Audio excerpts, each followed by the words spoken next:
Good morning, good afternoon, and good evening to you, my dear viewer. My name is Julian Cruiser, here today with the Foundry to bring you a very exciting tutorial about depth maps. So this is going to be a two-part series. In the first part, we're going to cover generation of depth maps, which are clean, temporally consistent, detailed, and positionally accurate, meaning that they follow along perfectly with a camera track. We're going to do that using Midas, which is an open source AI model, which has been ported to run inside of Nuke natively. And in the second part, we're going to look at some really cool use cases for that generated depth map, including using it to relight a scene. So if you'd like to follow along at home, which you totally should, all the resources you'll need are in the description. And without further ado, let's get into the tutorial. So here we are in Nuke, and before we do anything, let's just get our project file all set up. So I'm going to go ahead, hit R to make a read node, import our footage, and then you can see we've got a color space error here. So I'm going to hit S, go to the color tab of the project settings, switch color management to OCIO, switch OCIO config to ACES 1.2. And we want our input transform here to be output Rec 709. And really any ACES config will work, but I digress. So we can see our footage here. This is an Action VFX clip. Thank you to Action VFX for supplying it. And at the end, there is a little trailer from them. So we're going to set our project frame range to end at frame 189. And that way, we're just staying within those bounds. We want to set our format to be 2K DCP to match our footage. And with that, our setup should be done. So what do we notice about this footage? Well, we've got a moving camera, and we have a moving subject. So this would be very tricky to create a depth map for using traditional methods, but luckily this is something that Midas can handle. So speaking of Midas, let's see what it does for us just right out of the box. And I should say that Midas is an open source AI model, which has been ported to run inside of Nuke, but Foundry does not take responsibility for how or where it was trained.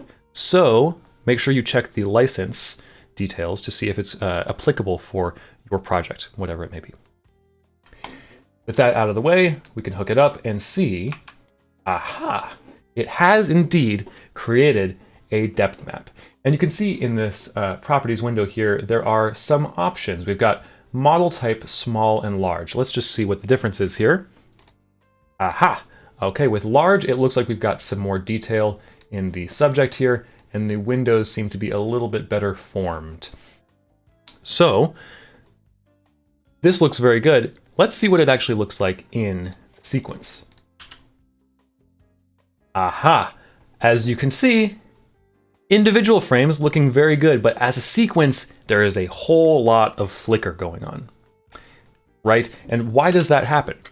Well, Midas is a per frame operator. It sees one frame at a time. It does not know about the next frame or the previous frame. And so each frame is its own individual guess. And because of that, there is flicker because each guess is going to be slightly different. So what we've got on our hands here is a denoising problem. And to better visualize the noise that we've got in the frame, let me bring in this little gizmo I made. So this is just a little visualizer thing. If I hook this up here, it's essentially just an expression node, and this will be available in the project file. But what we're looking at here is a single scan line on the image, and its brightness is being represented as height. So you can see if I move it up here, we've got low values for where the windows are and high values for where the wall is. It's also got reciprocal mode right now, which we don't need to see. But anyway, this allows us to take a look at what the noise is really like. So what we've got here is several different types of noise, all right? Or two, really. One is that the whole range is shifting up and down. You can see, especially on this bottom line here, it's going up and down per frame, wobbling a lot. Over here, you can see it. And we've also got some actual structural noise, which is harder to see with this visualizer, so I'm going to just turn it off and zoom in on our character's hands. And what you'll notice is there is a ton of flickering happening here. There are bits and pieces that just pop in and out of existence, especially his gun. You can see there's a frame over here where it seems to just completely disappear and then pop in on the next frame. And if we want to do anything useful with our depth maps, you'll know the human eye is very sensitive to quick flickers. It really likes to latch onto those. So we want to avoid as much of that as possible, or whatever we use this depth map for, those flickers are going to be visible. So this is a denoising problem. But how do we denoise this image? Well, I've got a few very interesting techniques to share with you. So first things first, anytime that you're working with a Cattery model, this is Midas being ported in through the Cattery into Copycat. Anytime you're working with one of those, it's a good thing to clamp your input footage. That means that we have no values over 1, nothing below 0. And as you can see, as soon as I put that in, this back window cleared up here. And this is because AI models typically like to work within a 0 to 1 range of values, just because of how their internals work. So that's step 1. That'll help clean us up a little bit. Let's actually do some real denoising here. And this is a method that I have brought up before in some of my other tutorials. I'm going to call it the 9 out of 10 dentists agree method. And what I mean by that is that Midas is making a guess on what the depth for each pixel should be on every frame. And it's just one dentist. And so if we have multiple instances of Midas all looking at the image and making slightly different guesses, we can see what they agree on and use that as our result. And so it's a more robust method. It's like peer-reviewed in a way. And that'll help us with that structural flickering, so the little pieces that pop in and out. And a super clean, easy way to set this up is, first we need a way to alter the input image in a way that makes Midas take a different guess. So you can see there's no option in here to just say, all right, take a different guess somewhere. No, the input image has to differ a little bit. And so there's, a huge number of ways that we could actually alter the input image, but a simple way is just to slightly adjust the scale. You can see if I just ever so slightly adjust a transform here. Yeah, we get the background is shifting a ton, getting different things, and you can see that the foot, I just pointed at the screen as if you could see it, but the foot was changing here a little bit. There, it popped in, popped out. So you can see we're getting different guesses here. And we've also got this border on the edge now because, of course, there's a black edge here. But if we just uncheck black outside on the transform, that will go away. And now, one way that we could do this is just to say, okay, make a bunch of copies of Midas, boom, boom, boom, and plug them all into different transforms and then average together with merges. But there is a cleaner way to do it, and I will show you how to do that now. So we'll say we just want to sweep through a certain value range, and so we'll look and see, ooh, oh, yep, and we're getting some errors here. It helps to put a crop after the transform. That'll help, and we can leave black outside checked here. But if we just sweep through these scale values,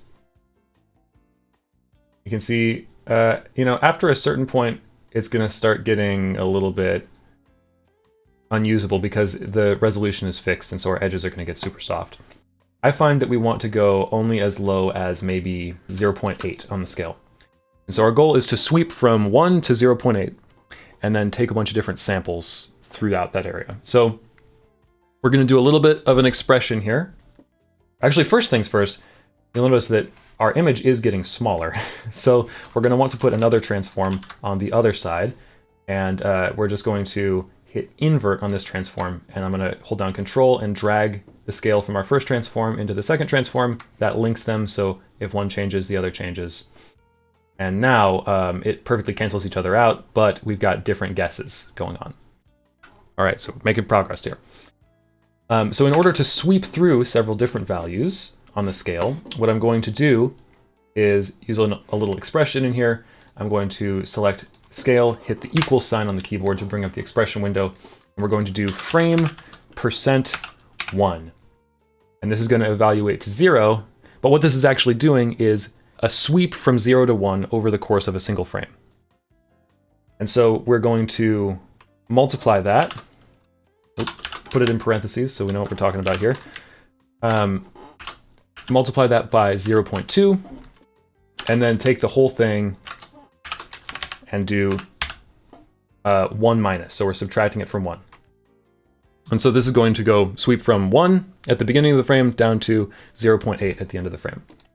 And it just looks like 1 because we actually can't sweep through fractional frames just on the playhead here. But now we've got that transform actually moving on the subframe scale. We can use a time blur.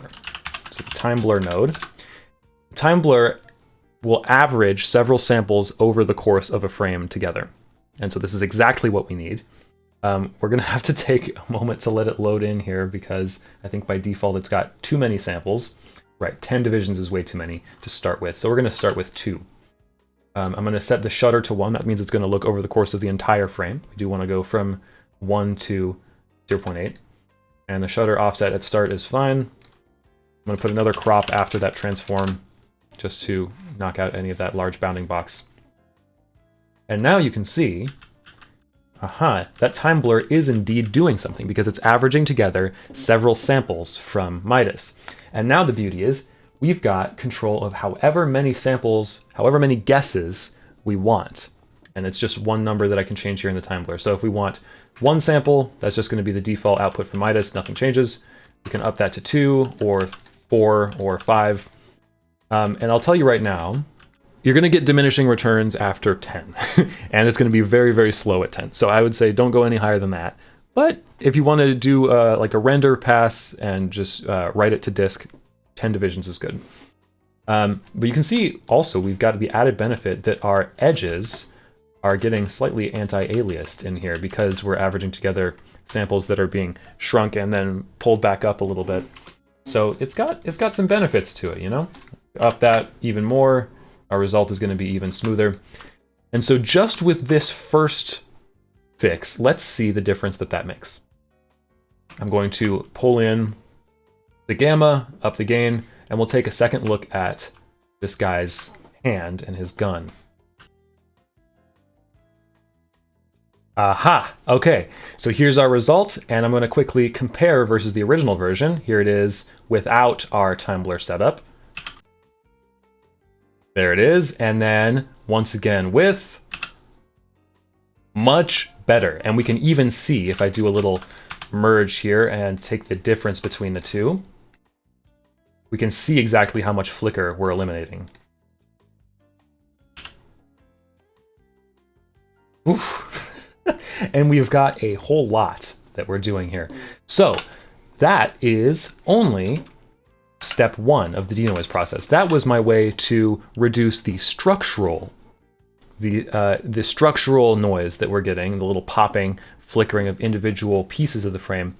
But we still have that value, that whole frame value noise, and we can see that if we look on the visualizer. Yeah, you can still see that the value jumps up and down like that over the course of the clip. It's much, much more stable now than it was before, as I can compare here. This is without the multi-sampling, and this is with. It is more stable, but you can see we've still got that value jumping. And so what can we do? Now here is a super cool technique. So have you ever used the color transfer node? I know that I had not previous to making this tutorial, but it is actually the perfect little node for our use case here. So I'm going to plug the B pipe in to our time blur and then take a look at it. It's black right now because we've got nothing in the A pipe. But what the color transfer node does is it looks at 2 images and tries to make B have the same value distribution as A, which is perfect because it only affects the values. It does not affect the structure of the image. We don't want to mess with the structure of the image, just the values. And so what if we did a frame hold, just got a single frame from our depth generation. It's the same across the entire range.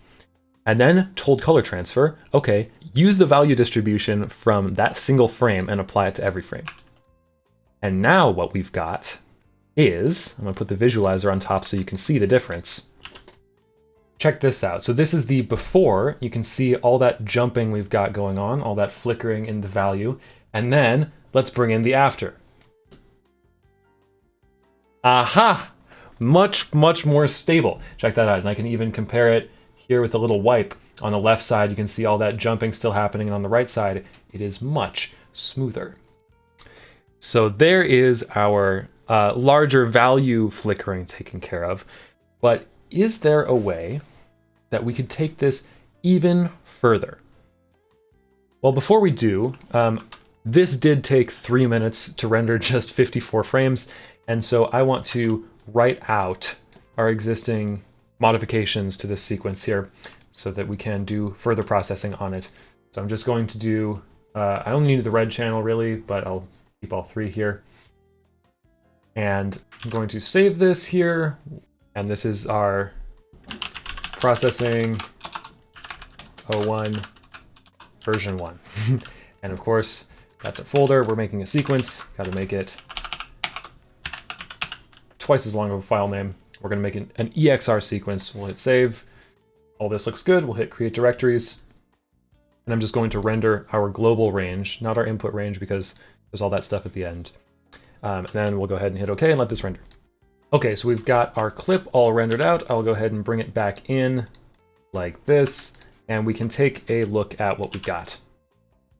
So, just comparing to what we had before coming straight out of Midas, let's take a look. This is the before, and this is the after. We're already looking much, much cleaner. However, there is still some visible stuff going on. Like, in the windows, especially back here, we can see there's some flickering happening. And if we look close up at a steep gamma on our character, there's still some pretty visible flickering that we can see happening there. So is there anything else that we can do? Let's think about this. So flickering happens because the previous frame's value is too different from the next frame. It's just a difference between frames. So how can we sort of make that less of the case? Well, we can try time blurring it. And so we can go over the course of several frames. We go over the course of maybe 5 frames and set it to 5 divisions. And now, well, we can see that the flickering is gone, but we have lost a lot of the structural integrity of our depth map. It's all very blurry now. And so we want a way to keep as much of the structure as we can, but to blur out over time the value. And so one method that I introduced previously to accomplish this is taking advantage of the denoise node. We're just going to hook up our denoise node to the footage or to our depth map here. And then I'm going to do a little bit of setup to make sure the denoise node can accept it properly. We're going to shuffle our depth map into all 3 color channels to make it a black and white image. And then I'm going to use a grade node to boost it up by 1 so that every value we know is of a high brightness. And that just is a necessary quirk of the denoise node. And then on the other side, I'll duplicate that grade node and reverse it so that we're shifting it back down.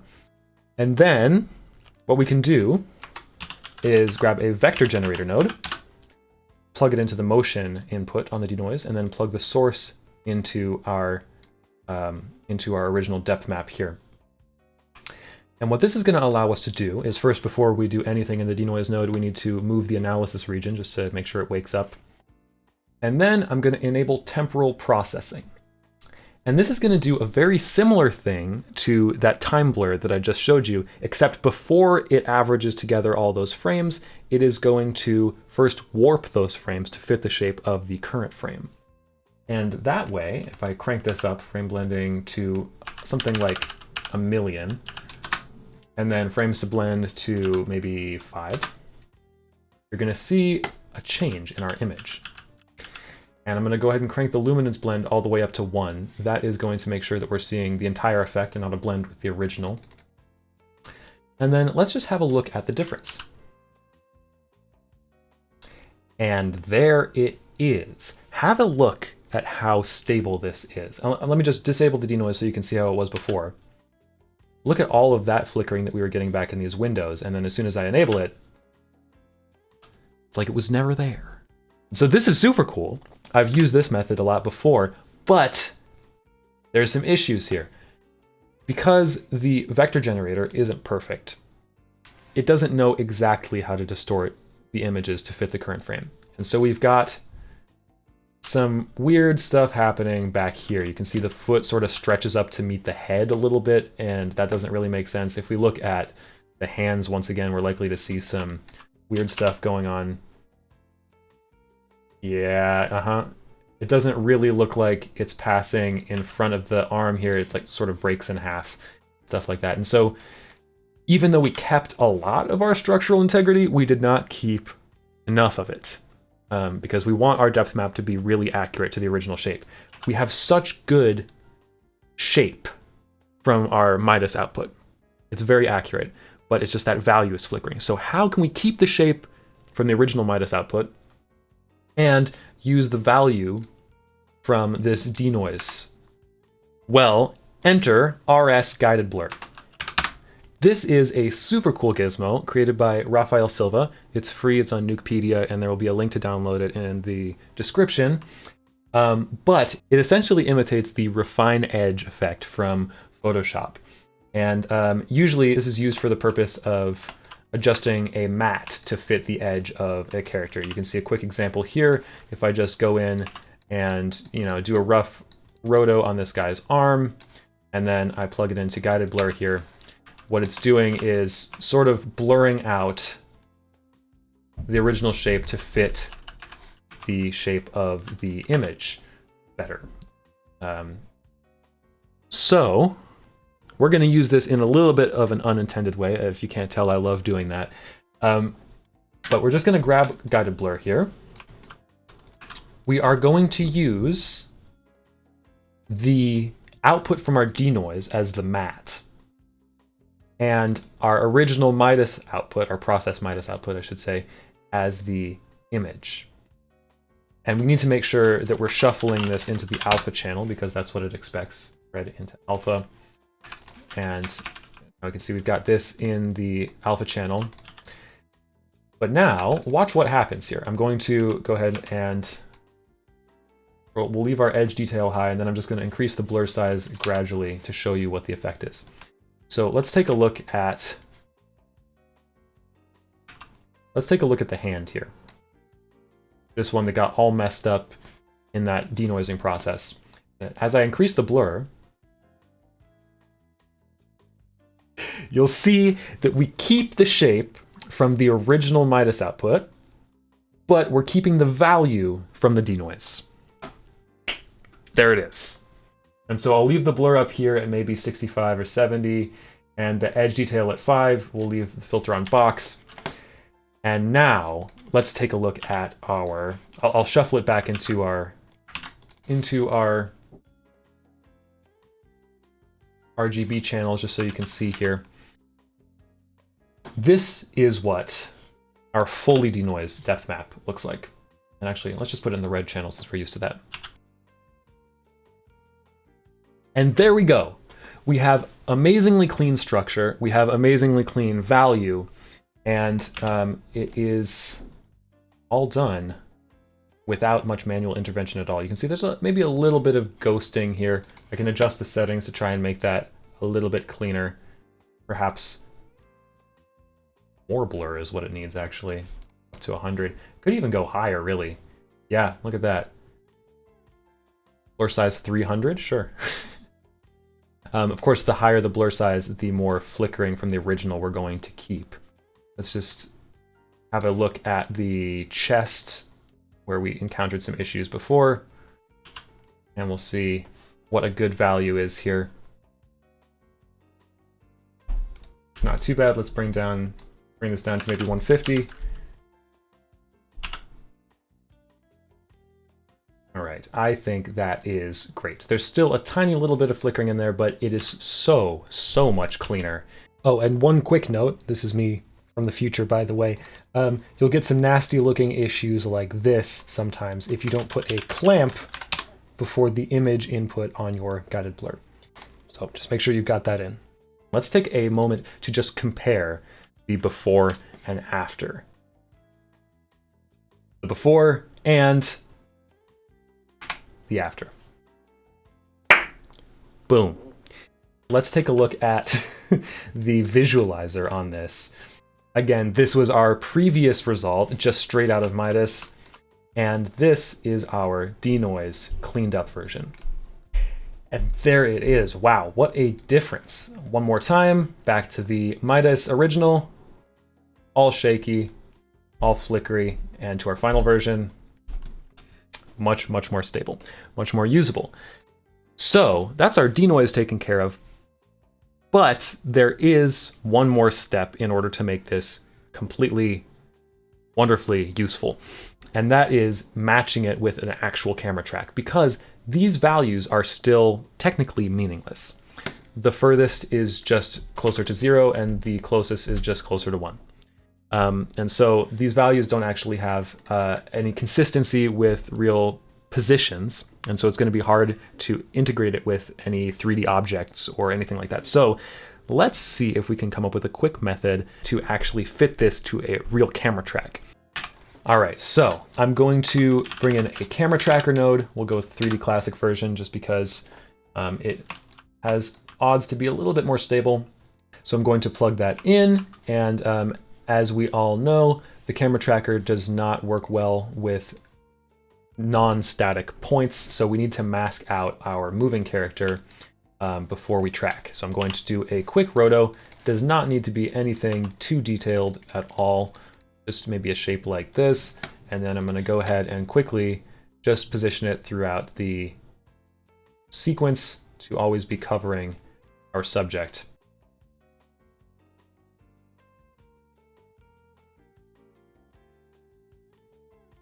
Okay, great, that'll do. And I'm just going to go ahead, plug this from here, and then plug it into our mask input on the camera tracker. We'll set our source to sequence, that's good, our mask to mask alpha, our range to global, and free camera is good, no lens distortion is fine, focal length, unknown constant, that's all good. And then we're going to go ahead and, well, before we track, we need to enter the settings here, because since we're aiming to create a rough depth map from this camera track, we want as many points as possible, and you'll understand why in a moment. But I'm going to go ahead and check preview features here, and then I'm going to crank the number of features up to like 1,000. We want to decrease our feature separation so they don't crowd so much around points of interest. And then I'm going to check refine feature locations and go ahead and hit track.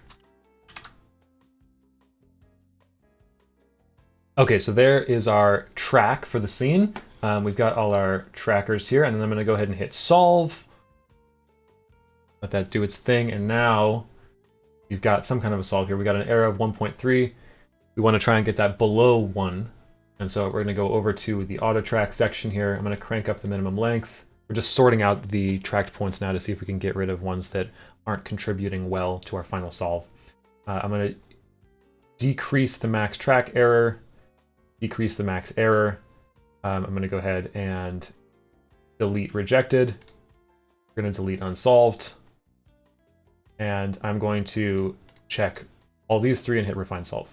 Almost there. I'm going to tweak these settings a little bit more like that.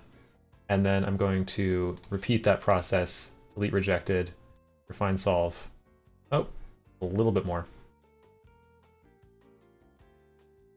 Yep, okay, now we're below 1 squarely.